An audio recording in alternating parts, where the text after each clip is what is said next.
आज आज आप लोगों को एक नया यूनिट पढ़ना है। इस यूनिट का नाम है उपसह संयोजन यौगिक। क्या कहते हैं इसे हम? उपसह संयोजन यौगिक। उपसह संयोजन यौगिक कहते किसे हैं? इसको जानने के लिए हम पहले एक रासायनिक अभिक्रियाएं लिखते हैं। एक प्रकार की दो रासायनिक अभिक्रियाएं लिखते हैं। दोनों रासायनिक अभिक्रियाओं के माध्यम से हम आप लोगों को परिभाषित करेंगे कि उपसह संयोजन यौगिक कहते किसे हैं। देखिए, एक पदार्थ होता है पोटेशियम सल्फेट K2SO4, दूसरा पदार्थ होता है क्या आपका Al2SO4 का होल थ्राइस। बताना है मुझे क्या? उपसह संयोजन यौगिक बताना है। उपसह संयोजन यौगिक बताने का तरीका अब कैसे बताते हैं आप लोगों को? उपसह संयोजन यौगिक होता क्या है, इसको हम रासायनिक अभिक्रिया के माध्यम से समझेंगे। एक पदार्थ का निर्माण करेंगे और उस पदार्थ का निर्माण करने के बाद हम बताएंगे किसे कहा जाता है उपसह संयोजन यौगिक। लेते हैं पोटेशियम सल्फेट, एल्युमिनियम सल्फेट और इसका क्रिस्टलाइजेशन करते हैं 24H2O। बन जाता है आपका क्या? K2SO4 इंटू Al2SO4 का होल थ्राइस इंटू 24H2O। ये क्या है जानते हैं? फिटकिरी है। इसे बोला क्या जाता है? Potash alum. क्या कहते हैं हम? Potash alum. एक रासायनिक अभिक्रिया और देखते हैं। एक रासायनिक अभिक्रिया और देखते हैं। जैसे आपका CuSO4 है, कॉपर सल्फेट है, इसकी अभिक्रिया कराई जाती है किसके साथ? अमोनिया के साथ, NH3 के साथ। तो बन जाता है आपका क्या? यहाँ से क्या निकलेगा? देखिए, CuNH3 का होल 4 इंटू क्या बनेगा आपका? SO4। एक अभिक्रिया और देखते हैं हम। कॉपर सल्फेट लेते हैं, CuSO4 लेते हैं और उसमें प्रवाहित कर देते हैं क्या हम? KCl। कॉपर सल्फेट ना लेकर के यहाँ पर हम लेते हैं AgCl लेते हैं। AgCl लेते हैं, सिल्वर साइनाइड लेते हैं, AgCl लेते हैं और AgCl में प्रवाहित किया जाता है क्या आपका? 2KCl पोटेशियम है। तो एक कंपाउंड बनता है क्या आपका? बनता है KAgCl का होल ट्वाइस। दो प्रकार के कंपाउंड को हमने बताया। एक तो हमने बनाया क्या आपका? Potash alum. दूसरा हमने बनाया क्या आपका? ये कंपाउंड और ये कंपाउंड।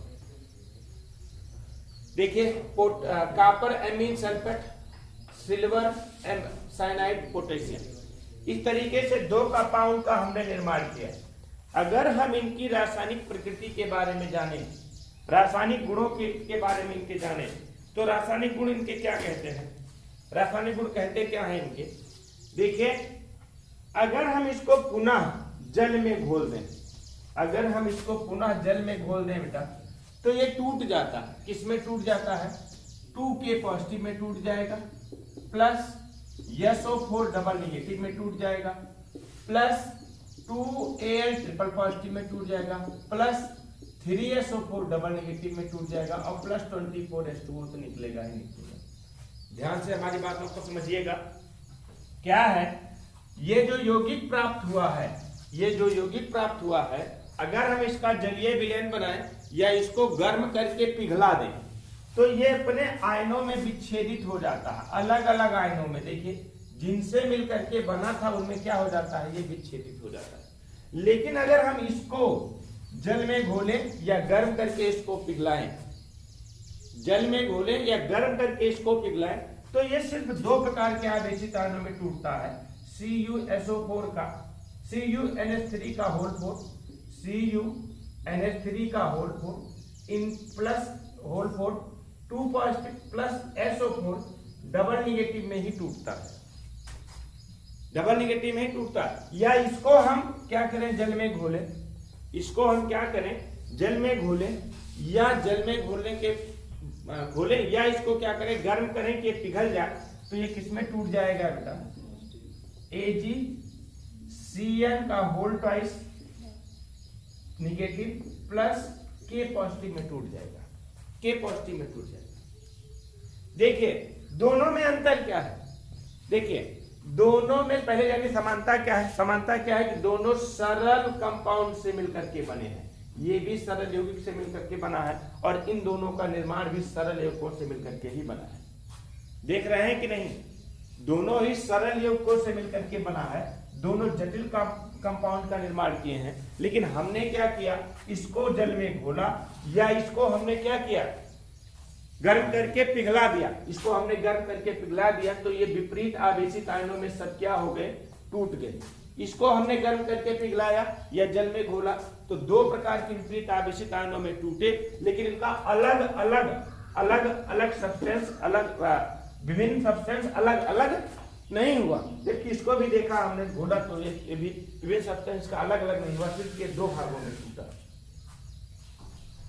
तो ये हम कहेंगे ये द्विक लवण है बेटा, डाई साल्ट है। इसे क्या बोलेंगे हम? द्विक लवण बोलेंगे। क्या बोलेंगे हम इसे? द्विक लवण बोलेंगे। जबकि इसे क्या बोलेंगे हम? उप सहसंयोजन यौगिक या संकर लवण बोलेंगे। क्या बोलेंगे? उप, यहां नीचे लिख देता हूं मैं, उप सह संयोजन यौगिक, या इसे क्या कहा जाता है? कॉम्प्लेक्स कंपाउंड या संकर लवण कहा जाता है। संकर लवण कहा जाता है। तो परिभाषा कैसे बनाएंगे हम?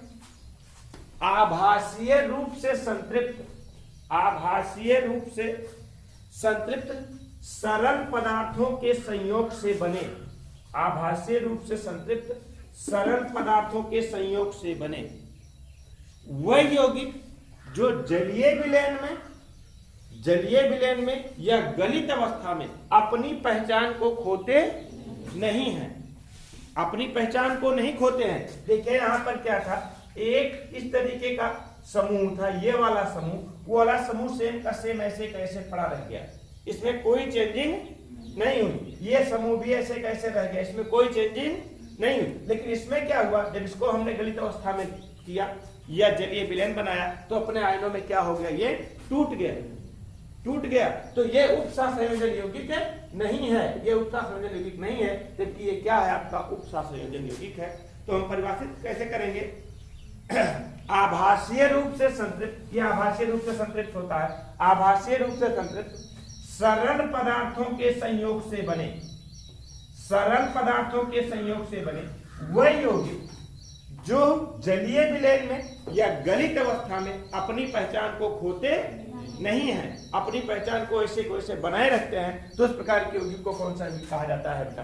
उपसहसंयोजन यौगिक कहते हैं। क्या कहते हैं? उसे उपसहसंयोजन यौगिक कहते हैं। उपसहसंयोजन यौगिक की एक विशेषता और होती है। उपसहसंयोजन यौगिक की एक विशेषता क्या होती है? इसका एक भाग बड़े ब्रैकेट के भीतर लिखा रहेगा। कहाँ लिखा रहेगा? बड़े ब्रैकेट के भीतर लिखा रहेगा। और बड़े ब्रैकेट के भीतर में एक परमाणु ऐसा होगा जो कि ये होगा आपका, जानते हैं कौन सा होगा?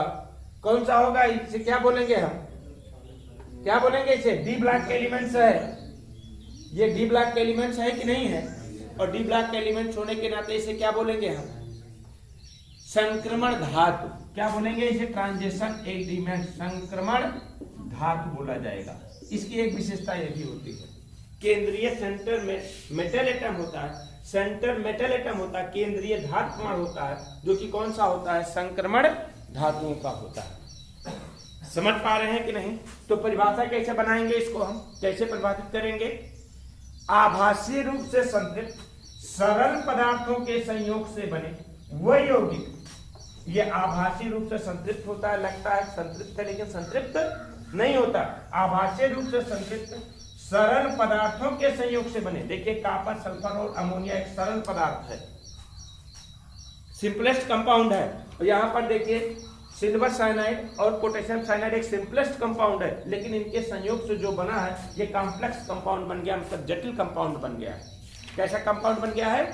जटिल कंपाउंड बन गया है। मतलब आभासीय रूप से संतृप्त, आभासीय रूप से संतृप्त सरल पदार्थों के संयोग से बने, सरल पदार्थों के संयोग से बने वह यौगिक जो जलीय विलयन में तथा गलित अवस्था में अपनी पहचान को खोते नहीं है, अपनी पहचान को बनाए रखते हैं, उन्हें क्या कहा जाता है? उपसहसंयोजन यौगिक या संकर लवण के नाम से जाना जाता है। जबकि ये क्या होते हैं? ये भी सरल पदार्थों के संयोग से ही बना है, ये भी पोटाश एलम, ये भी तरल पदार्थों के संयोग से ही बना है, लेकिन इसको हम गर्म करते हैं या जल में घोलते हैं तो क्या होता है कि अपने आयनों में क्या हो जाता है, विच्छेदित हो जाता है। इसके प्रत्येक आयन्स क्या हो जाते हैं, अलग अलग हो जाते हैं, मतलब अपनी पहचान को क्या कर देते हैं, ये खो देते हैं। इसलिए ये क्या है, उपसंयोजन यौगिक नहीं है, जबकि अपनी पहचान को बनाए रखते हैं, इसलिए सभी क्या है, उपसंयोजन यौगिक।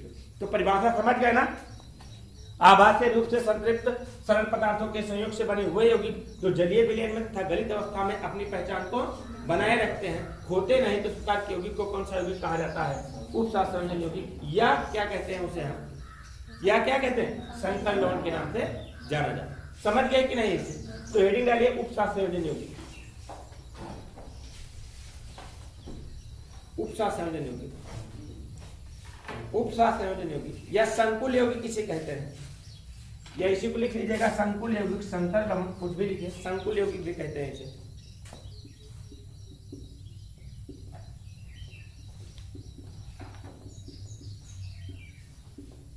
संकुल यौगिक कहते हैं, लिखिए।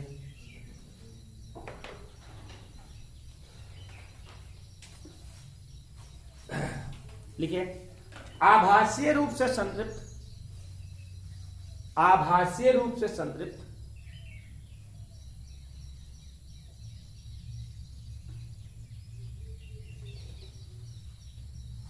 आभासीय रूप से संतृप्त सरल पदार्थों के संयोग से बने,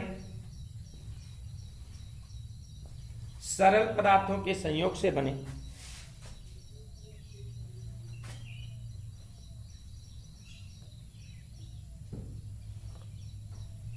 संयोग से बने वह यौगिक जो ठोस अवस्था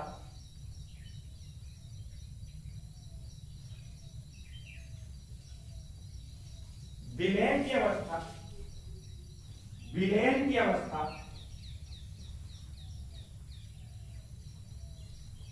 या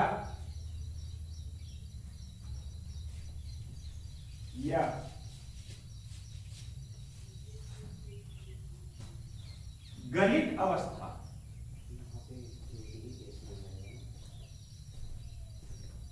या गलित अवस्था या गलित अवस्था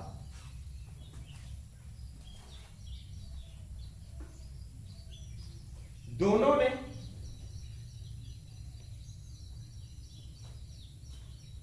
अपनी पहचान बनाए रखते हैं,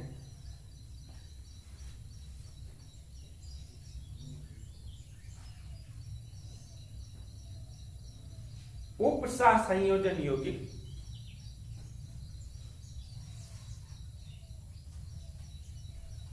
या संकुल यौगिक कहलाते हैं।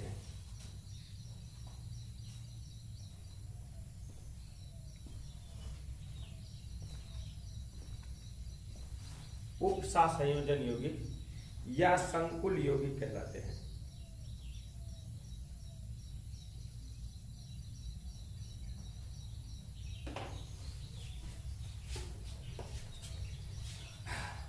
समझ गए ना संकुल यौगिक किसे कहते हैं? अब फिर समझिए यहीं पर, संकुल यौगिक का निर्माण कौन सा करता है? संक्रमण धातु करता है। क्या करता है? संक्रमण धातु। हमने बताया संक्रमण धातु क्यों करता है, क्योंकि इसमें क्या होता है, वही काम, डी ऑर्बिटल क्या होता है, खाली होता है या आंशिक रूप से भरा होता है।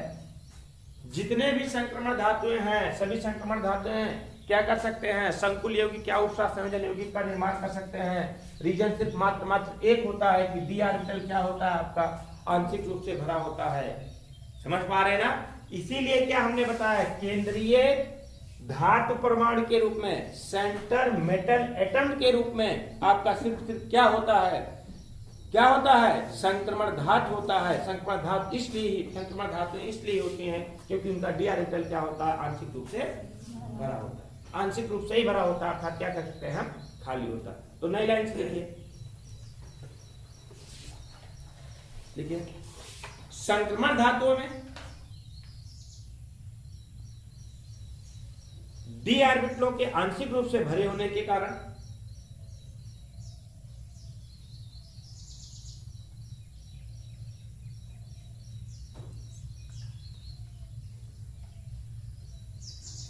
डी ऑर्बिटलों के आंशिक रूप से भरे होने के कारण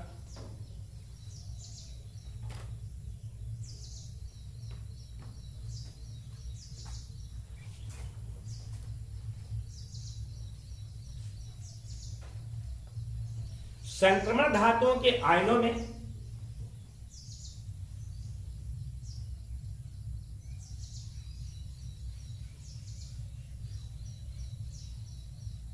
संकुल यौगिक बनाने की प्रवृत्ति होती है। संक्रमण धातुओं के आयनों में संकुल यौगिक बनाने की प्रवृत्ति होती है।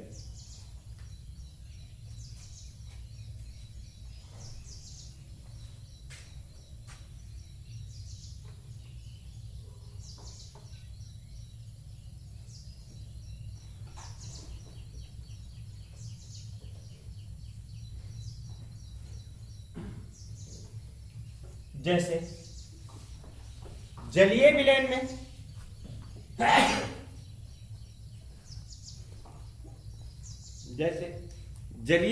में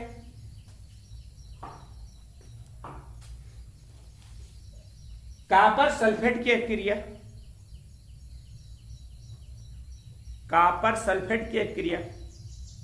CuSO4 क्या है जी? क्या है ये? कॉपर सल्फेट की क्रिया जलीय अमोनिया के साथ कराने पर कॉपर सल्फेट की क्रिया जलीय अमोनिया के साथ कराने पर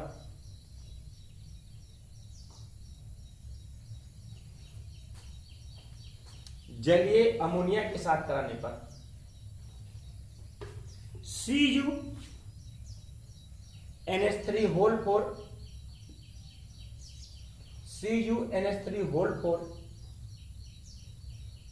SO4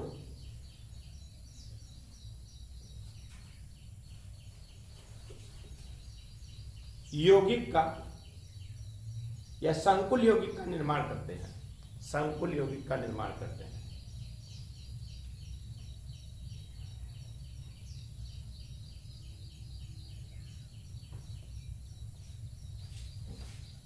अब आप लोगों के दिमाग में आ रहा होगा कि इसका नाम क्यों नहीं लिखाया गया है ना? नाम भी बताया जाएगा। अभी जितने भी उपसार संयोजन यौगिक हैं इनके IUPAC नाम बताए जाएंगे, तो वहां पर आप लोगों को लिखाने की जरूरत ही नहीं। आप यौगिक देखेंगे और देखने के बाद तुरंत नामकरण उसका कर डालेंगे। आगे है IUPAC नाम बताया जाएगा, इसको नोट कर लीजिए। CuSO4 + 4NH3 CuSO4 + 4NH3 gives out CuNH3 का होल 4 SO4।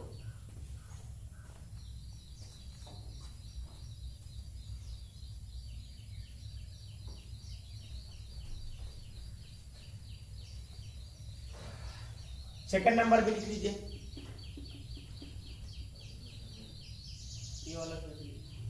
इसको नहीं, इसको मत लिखो, ये नहीं लिखने की आवश्यकता है। सेकंड नंबर भी लिख लीजिए। इसी प्रकार करके लिख लीजिए। AgCN + KCl gives out AgCN + KCl gives out KAgCN का होल ट्वाइस। बंद करो बड़ा पैकेट।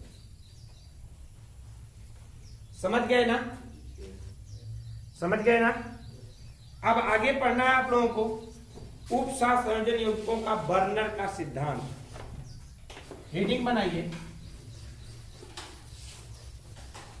उपसार संयोजन यौगिकों का बर्नर का सिद्धांत।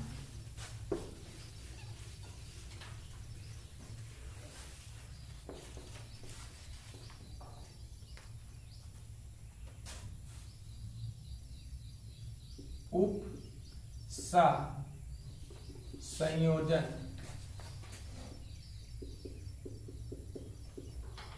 यौगिकों का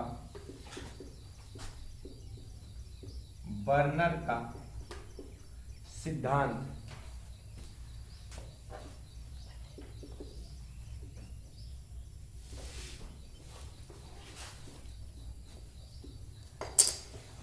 देखिए, एक वैज्ञानिक थे, उनका नाम था क्या? Alfred burner. क्या नाम था? Alfred burner. एल्फ्रेड बर्नर ने उपसंयोजन यौगिकों की गुणों की व्याख्या करने के लिए कि उपसंयोजन यौगिक के गुण कौन कौन से होते हैं, किसकी व्याख्या करने के लिए? उपसंयोजन यौगिकों की गुणों की व्याख्या करने के लिए कुछ महत्वपूर्ण बिंदु दिए जो निम्न है। अल्फ्रेड बर्नर ने किसके गुण की व्याख्या करने के लिए कुछ बिंदु दिए थे? उपसंयोजन यौगिकों के गुणों की व्याख्या करने के लिए। बहुत इंपॉर्टेंट सिद्धांत है इनका। इस सिद्धांत से पता चलता है कि उपसंयोजन यौगिक की प्रॉपर्टी क्या क्या है, गुण क्या क्या है इसके। तो अल्फ्रेड बर्नर ने उपसंयोजन यौगिकों के गुणों की व्याख्या करने के लिए कुछ महत्वपूर्ण सिद्धांत दिए जो निम्न है। सबसे पहला सिद्धांत इन्होंने क्या दिया? देखिए, पहले तो हम कुछ कंपाउंड के बारे में लिख लेते हैं, कुछ उपसंयोजन यौगिक के बारे में लिख लेते हैं। जैसे यही लिख लेते हैं CuNH3 का होल 4 SO4, या एक कंपाउंड हम और लिख लेते हैं K4FeCN6। दो कंपाउंड लिख रहे हैं, K4FeCN6 CuNH3 का होल 4 SO4। आप लोग यहाँ पर देख रहे हैं कि दोनों में सेंटर मेटल एटम है। सेंटर मेटल एटम के रूप में यहाँ पर कॉपर है, सेंटर मेटल एटम के रूप में यहाँ पर क्या है आपका? आयरन है। और दोनों ही क्या है आपका? ये दोनों ही क्या है? ये संक्रमण धातु है और रहेगा भी हमेशा। क्यों रहेगा? हमने एक कारण बताया है, क्योंकि संक्रमण धातु ही उपसंयोजन यौगिक का निर्माण करते हैं। क्यों करते हैं? क्योंकि इनका डी ऑर्बिटल क्या होता है? रिक्त होता है, आंशिक रूप से भरा होता है। आंशिक रूप से भरा होने का मतलब रिक्त होता है जी। इनके आयंस इसलिए क्या होते हैं? संक्रमण धातुएं होते हैं जो कि उपसंयोजन यौगिक का निर्माण करते हैं। ये पहला सिद्धांत इन्होंने क्या बताया गया? क्या बताया अल्फ्रेड बर्नर ने? पहला सिद्धांत क्या बताया? पहला बिंदु इन्होंने क्या बताया कि जो सेंटर मेटल एटम होता है, किसमें? उपसंयोजन यौगिकों में या संकुल यौगिकों में जो सेंटर मेटल एटम होता है, इनकी दो प्रकार की संयोजकताएं होती हैं। कितने प्रकार की? दो प्रकार की संयोजकताएं होती हैं। कितने प्रकार की? दो प्रकार की संयोजकताएं होती हैं। एक को बोलेंगे कौन सा हम? प्राथमिक संयोजकता। क्या बोलेंगे हम? प्राथमिक संयोजकता। और दूसरे को बोलेंगे क्या हम? द्वितीयक बोलेंगे हम। दूसरे को द्वितीयक संयोजकता बोलेंगे। हमारी बात को ध्यान से समझिएगा। उपसंयोजन यौगिक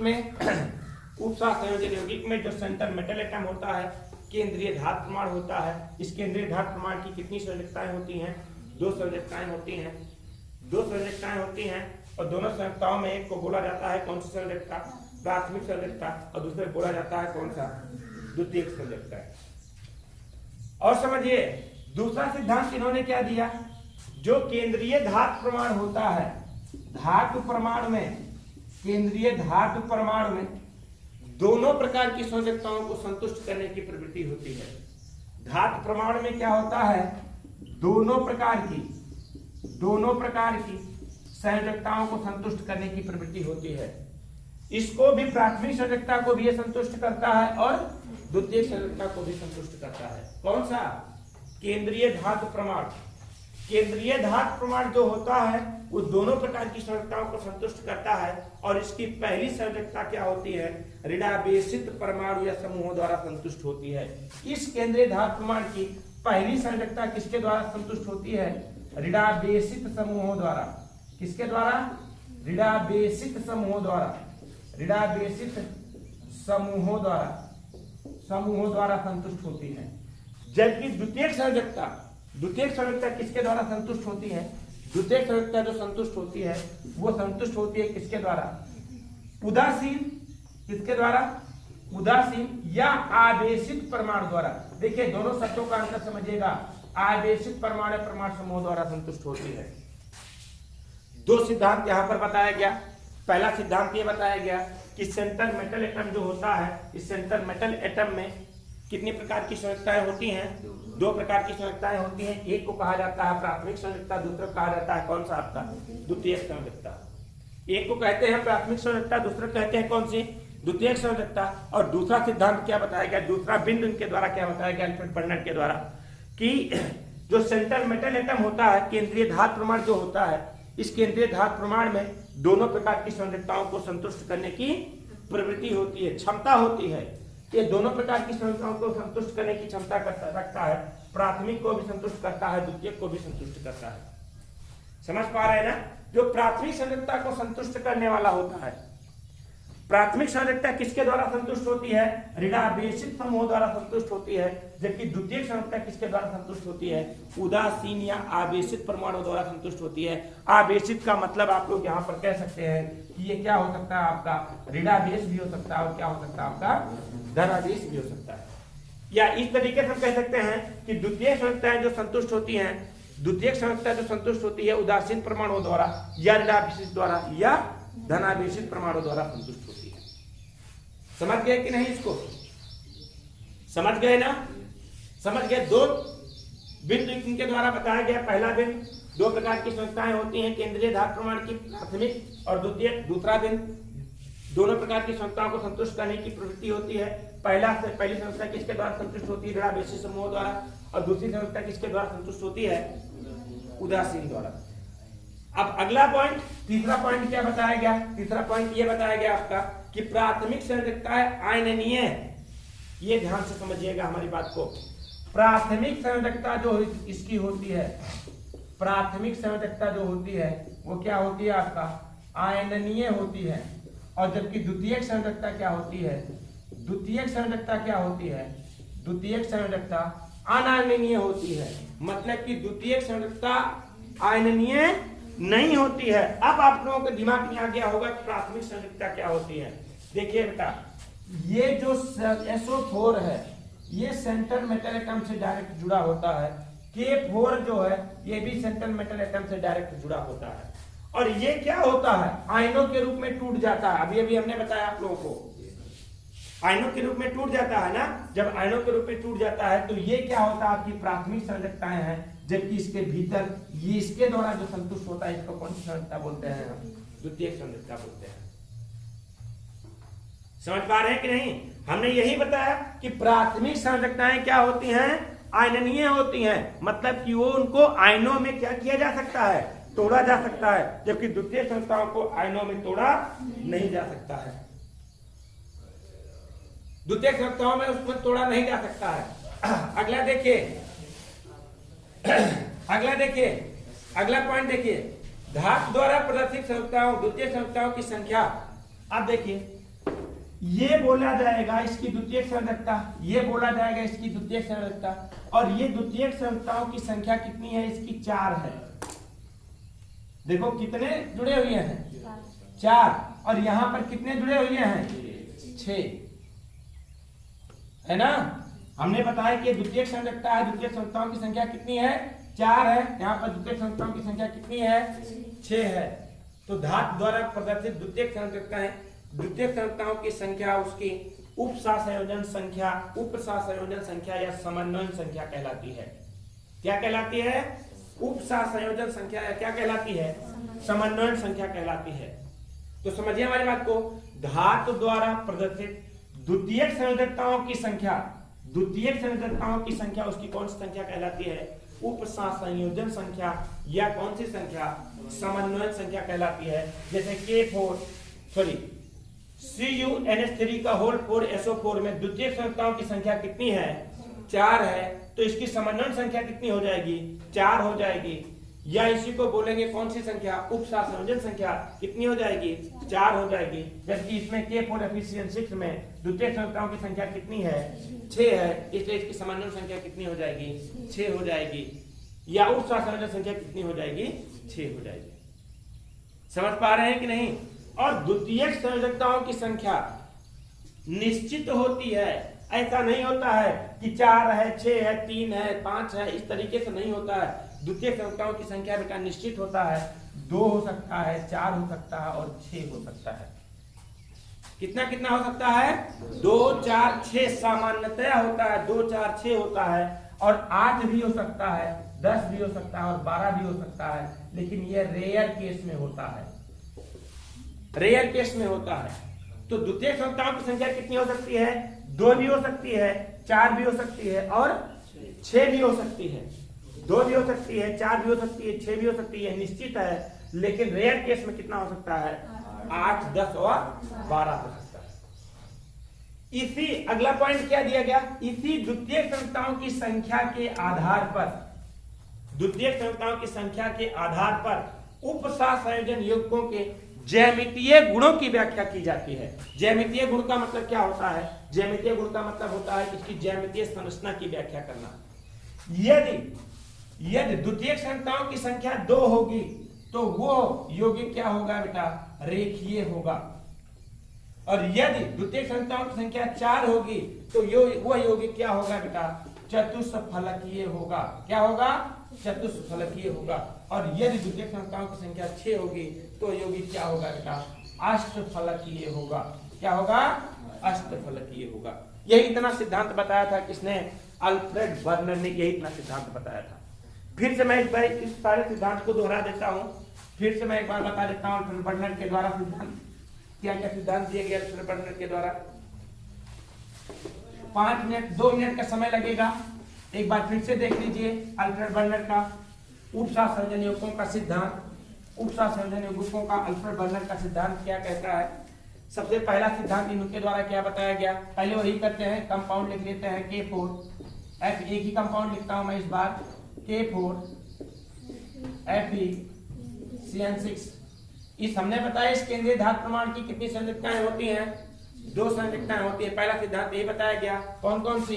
एक प्राथमिक, दूसरा द्वितीयक। पहला सिद्धांत बताया गया। दूसरा सिद्धांत बताया गया, बस 2 मिनट रुको। दूसरा सिद्धांत क्या बताया गया? दूसरा सिद्धांत क्या बताया गया? इसमें केंद्रीय धातु प्रमाण में दोनों प्रकार की संरचनाओं को संतुष्ट करने की प्रवृत्ति होती है। दोनों प्रकार की संरचनाओं को संतुष्ट करने की प्रवृत्ति होती है। पहली संरचनाएं ऋणावेशित परमाणु द्वारा संतुष्ट होती हैं, जबकि द्वितीयक संरचनाएं उदासीन या आवेशित परमाणु द्वारा संतुष्ट होती हैं। तीसरा सिद्धांत क्या बताया गया? तीसरा सिद्धांत क्या बताया गया? कि केंद्रीय धातु प्रमाण की द्वितीयक संरचनाओं की तीसरा सिद्धांत बताया गया कि प्राथमिक संरचना आयनीय होती है, जबकि द्वितीयक संरचना आयनीय नहीं होती है। प्राथमिक संरचना ये होती है आयनों के रूप में टूट जाती है, जबकि द्वितीयक संरचना ये होती है आयनों के रूप में नहीं टूटती है। चौथा सिद्धांत क्या बताया गया? चौथा सिद्धांत क्या बताया गया? द्वितीयक संरचनाओं की संख्या उसकी क्या कहलाती है? समन्वय संख्या या उपसंयोजन संख्या कहलाती है। और ये निश्चित होती है, कितनी होती है? 2 4 6 होती है, और 8 10 और 12 क्या होती है? ये रेयर केस में होती है। और पांचवा क्या बताया गया? इसी समन्वय संख्या के आधार पर उपसंयोजन युग्मों की किसकी व्याख्या किया जा सकता है? ज्यामितीय गुणों की व्याख्या किया जा सकता है। यदि उपसंयोजन संख्या समन्वय संख्या कितनी होगी? 2 होगी तो वह यौगिक रेखीय होगा। यदि 4 होगी तो यौगिक चतुष्फलकीय होगा। 6 होगी तो वह यौगिक कैसा होगा? अष्टफलकीय होगा। कल इसको हम अच्छी तरीके से दिखा देंगे। हमें उम्मीद है कि वर्नर का सिद्धांत आप लोगों को अच्छी तरीके से समझ में आ गया होगा। एक बार रिवाइज कर लीजिएगा, कैसे भी करके रिवाइज कर लीजिएगा, अच्छी तरीके से समझ में आ जाएगा।